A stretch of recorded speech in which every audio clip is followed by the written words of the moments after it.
Once, long ago, a race of robot beings called Autobots were forced to wage war against another race of robots called Decepticons to bring peace back to their home planet of Cybertron. As the war went on, chance brought both sides to Earth. They crashed so violently on landing that all the robots lay in the Earth's crust, seemingly without life, for over 4 million years. Suddenly, the energy set in motion by a powerful volcanic eruption gives them life once more, and the war starts all over again here on Earth. Among the robots' many strange powers is the ability to transform into other shapes, and they use this to disguise themselves to fit in with the civilization they find on Earth. The Autobots have to defend themselves. They have to protect this planet with all its valuable resources and the people who live here. And they must also build a new spaceship if they are ever to get back to Cybertron. The Transformers. Megatron's fight for power. Spike wrote in his diary. I wonder what the Decepticons are up to. It is more than a week since we saw any sign of them. He put the diary away and joined his father, who was working with a group of Autobots on the mammoth task of rebuilding the Autobot space cruiser. Someday, with the help of their 2 human friends, the Autobots hope to return to their own planet, Cybertron. Work on the rebuilding of their space cruiser was going well, but fuel was going to be a problem. Unless we can find a source of energy to drive it, Spike's father explained. The cruiser will sit here forever. The giant shape of Optimus Prime, leader of the Autobots, loomed up. That must never happen, he said. We must return to Cybertron. Our duty lies in defeating the evil plans of Megatron and the Decepticons and restoring our planet to a world of peace. In the Decepticon hideout, Megatron raged at his followers. Things are going much too slowly. Our spaceship is nearing completion, but our store of energon cubes is still far short of what we need. The Decepticons cowered at Megatron's words. That is, except Starscream. Things are going slowly because Megatron is soft, he sneered. The Decepticons need a leader, not a doddering old fool. Now, if I were in charge, we would have swept this miserable planet clear of Autobots long ago. Our energon cubes would be full, and Cybertron would now be the center of a great galactic empire. My empire! Megatron turned to Soundwave. Send out Buzzsaw. Extend the search range. We must locate further energy sources. Soundwave ejected the small cassette, which instantly transformed into the bird-like robot Buzzsaw. Operation Search and Report. Soundwave commanded. Radius of search, 500 kilometers. Buzzsaw soared into the sky on powerful mechanical wings. He circled a couple of times to get his bearings. Then he began his search pattern. His cameras recorded everything on the ground as he passed over. Infrared and ultraviolet sensors collected information and passed it to his electronic memory banks. A mini radar scanner searched for objects too distant for the cameras. Buzzsaw's trip counter steadily recorded how far he had flown. Soon it showed that he was close to the farthest limit of his mission. As he flew over the last kilometer of the search area, the radar gave a warning bleep. There was something of interest ahead. The signal grew stronger every second, but that was further than his orders allowed him to go. As he reached the edge of the search area, the mechanical bird banked sharply and sped swiftly on a return course to the Decepticon base. Soundwave saw Buzzsaw swooping into land. In a moment, the metal bird had transformed back into a cassette. Soundwave caught the cassette in midair and hurried to Megatron with it. Megatron slotted the cassette into the playback machine and adjusted the controls on the screen. They saw a picture of the land that Buzzsaw had flown over. There were woods, mountains, and rivers. Sometimes there were houses and small villages. But they saw nothing that suggested a source of energy to power their intergalactic space cruiser. The cassette had almost run out. Megatron turned away angrily. Soundwave called him back. Faint radar signal, he said. Beyond limit of search. He readjusted the screen controls. Advise Authorize visual inspection. I will investigate this personally. said Megatron. You shall accompany me, Soundwave. In a moment, they were airborne and heading for the location indicated by the radar blip. As he watched them disappear into the distance, Starscream muttered, Megatron is growing careless. He is foolish to go off alone except for that animated tape recorder Soundwave. My time is near. I can feel it. Soon the Decepticons will obey me. Then they will know what it is to have a proper leader. He turned and strode off. He needed his plan fully worked out, ready to put into operation when his chance came. Already far away, Soundwave's sensors began to detect something ahead and below. He swooped towards the ground. Megatron followed. The country was hilly. Beneath was a long, narrow valley, and through the valley ran a road. Traveling along the road was a small van. Autobots! Cried Megatron. No. Said Soundwave. Humans, not dangerous. Advise non-interference. And the two Decepticons went on their way again. As Megatron and Soundwave disappeared over the hills, the van continued on its way up the valley. There were 2 men in it. Well, Professor, said the driver. you will soon know if your solar energy system is successful. I know already. Replied the professor. It is too successful. The energy level is more than we can use. There is still much work to be done. The valley was now very wide. They came to a high fence and a steel gate that barred their way. At the touch of a button in the van, the gate slid open, and they passed through into the complex. Massive pieces of machinery towered above the van as it pulled up beside a small building halfway across the valley floor. Rail-mounted steel cradles supported 4 huge mirrored saucers. Together, they formed a square almost a kilometer wide. Cables and steel ducts connected them to a smaller saucer in the center, close to the building. From the smaller saucer, a broad beam of golden energy played on the shining metal surface of an enormous sphere, which was poised on a tripod of slender metal legs. Inside the building, the professor and his assistant checked the instruments. Perhaps we should have someone here all the time, said the assistant. There's no need, said the professor. The whole complex is completely automatic. They left the building and drove back through the complex. The steel gates opened for them and slid shut as they passed. The dust from the passing of the van had barely settled when there was a movement on the rim of the valley, and the sun sparkled on something metal. Megatron and Soundwave stood on a hilltop and looked down across the valley. Megatron knew that they had found what they were searching for. Of course. He said, gazing at the enormous saucers. Energy from the sun. Magnificent. Here we can charge all the energon cubes we need. Send a message, Soundwave. I want the entire Decepticon force assembled here without delay. At the Decepticon base, Starscream listened as Megatron's orders came over on the radio. Decepticons to Solar Complex. 32.5 kilometers from base. On bearing 234 degrees. Assemble at building in center of complex. At last! Cried Starscream. His brain circuits have failed! He has made his last mistake in letting me know where to find him. By nightfall, the mighty Megatron will be a rusting pile of scrap iron! He called for Rumble. Assemble the others for immediate action! He ordered. Ask no questions! Believe me when I say that this day will be remembered in Decepticon history. You will do exactly as I command. But Megatron... Megatron, that's all I ever hear! Shouted Starscream. After today, no one will need to use that name again. Decepticons, scrabble! Things were still peaceful at the Autobot base. Ironhide said, I think I'll take a little trip into the hills and stretch my suspension.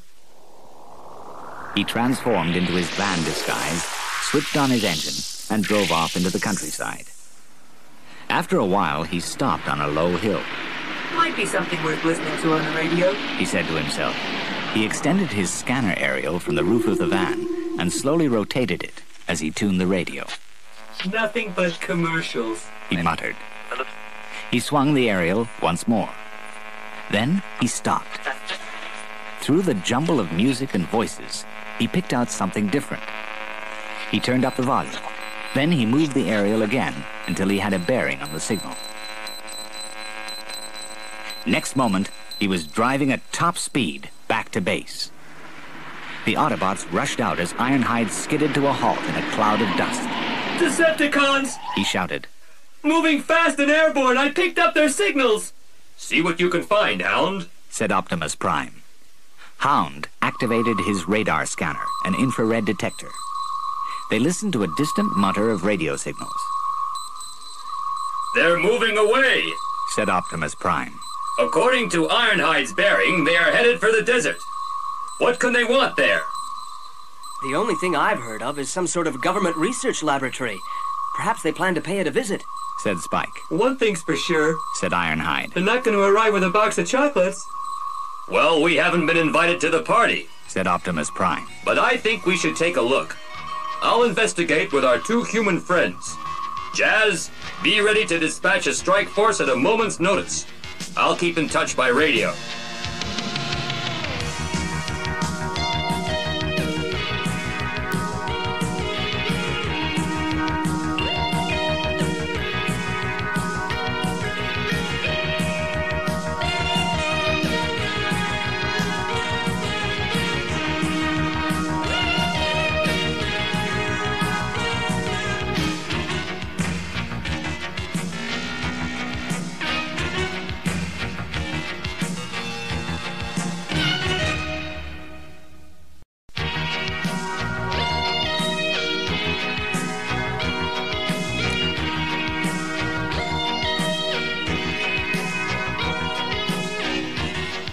Quickly, Optimus Prime transformed into his truck disguise.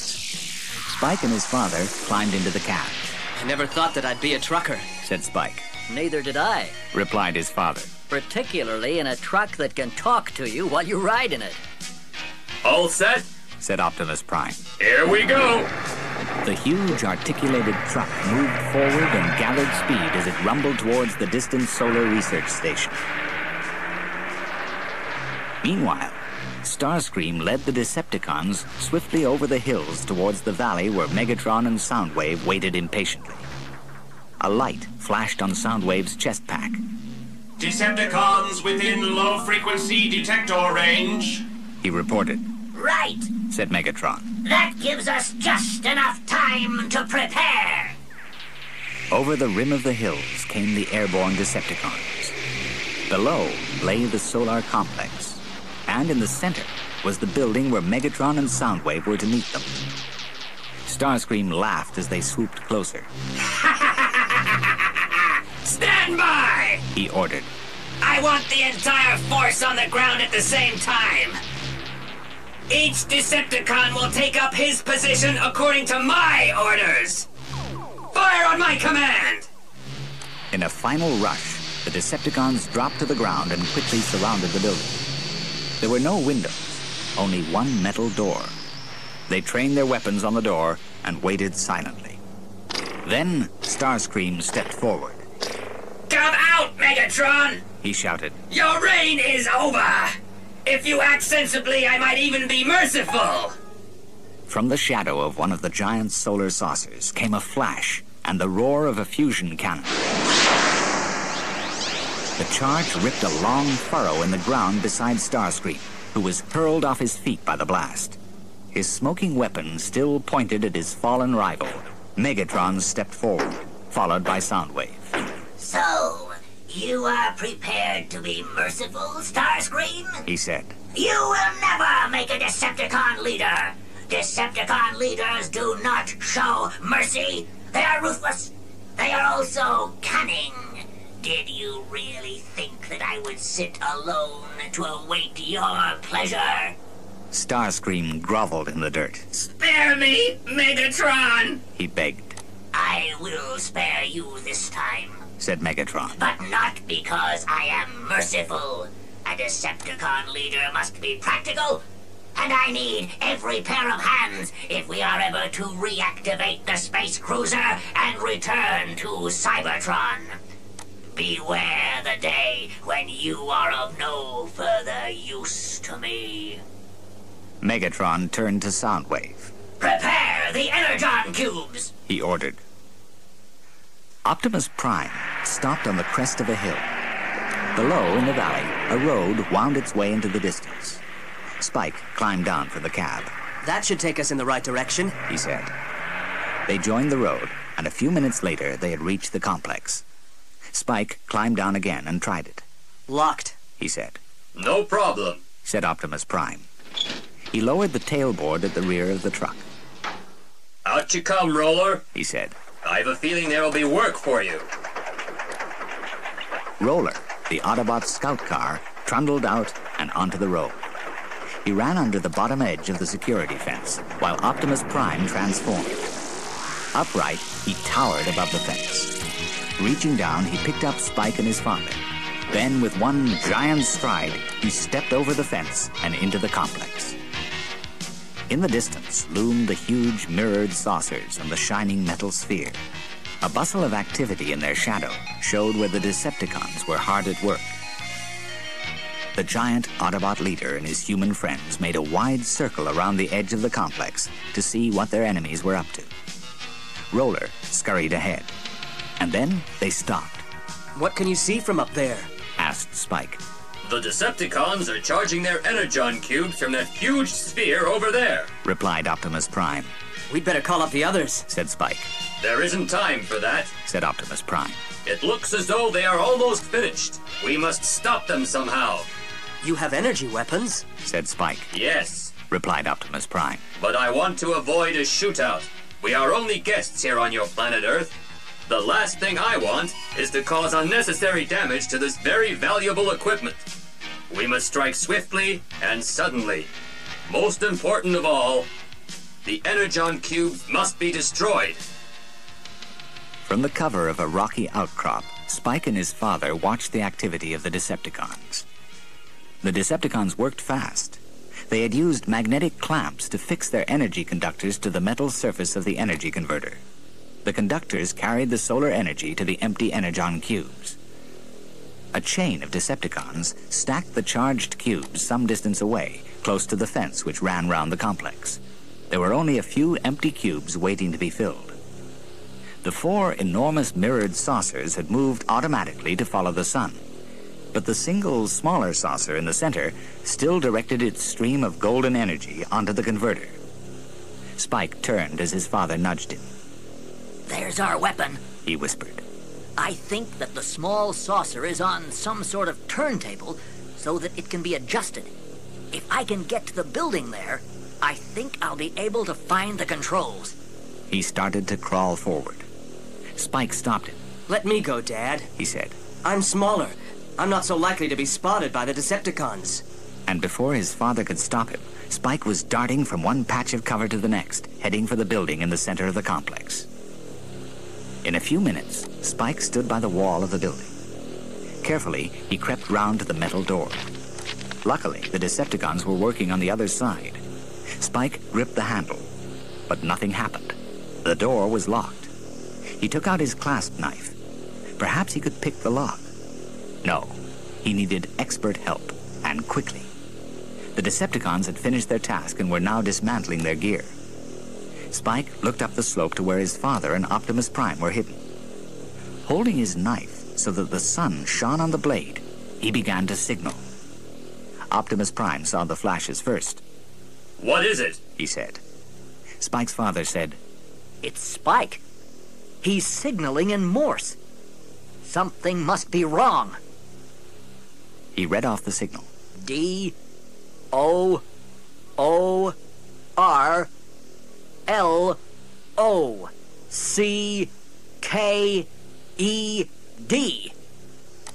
This will do the trick, said Optimus Prime. It's a standard piece of Autobot repair equipment. A sonic multi-tool. Come here, Roller. With a chatter of electronics, Roller trundled up. Optimus Prime took the sonic multi-tool and tucked it into Roller's cargo compartment and sent him speeding down to where Spike waited. Soundwave was supervising the last of the work over by the stack of energon cubes. Suddenly, he paused. Something had caught his attention. There had been a slight movement near the building. He watched for a moment, but saw nothing else. It was probably one of those strange Earth creatures that seem to be everywhere on this outlandish planet. Unaware that Soundwave had caught a glimpse of him moving through the grass, Roller halted at Spike's feet. Spike found the sonar multi-tool and looked at it, puzzled. It didn't look much. He pressed a switch on the side. Nothing happened. He turned it towards the door. And with a faint click, he heard the lock open. Next minute, he was inside. One by one, the Decepticons reported to Soundwave. Their equipment and energon cubes were all checked and correct. Soundwave turned to report to Megatron, but stopped suddenly. His sensors had picked up something this time. Next moment, he gave the alarm. Intruder! Intruder! Detect human intruder! Instantly, the Decepticons formed a defensive screen around the precious energon cubes and waited. Nothing happened. No shots, no sudden attack. Then Starscream shouted, The solar machinery! It's gone mad! He aimed his null ray projector at the steadily swinging saucer, but he was too late. The golden solar energy no longer blazed onto the converter. The beam was aiming straight at the stack of energon cubes. For a moment, they pulsed with 1,000,000 megajoules of super energy. Then, in one blinding ball of fire, they disintegrated. The Decepticons were hurled in all directions and lay in scattered heaps as the last of their precious energy flickered and died in the scorched earth. The dazed and battered Decepticons rose unsteadily to their feet. One by one, they took off and headed back to their base. Megatron was the last to go. He took a final look at the smoking energon cubes and saw Optimus Prime striding down the hill, with Spike's father running hard to keep up behind him. Prime! Cried Megatron. I might have known that this was your doing. You will regret the day that you dared to interfere in the affairs of the Decepticons. With a snarl of rage, Megatron rose into the air to return to his base and hatch more plans for the defeat of the Autobots and his final triumph on Cybertron.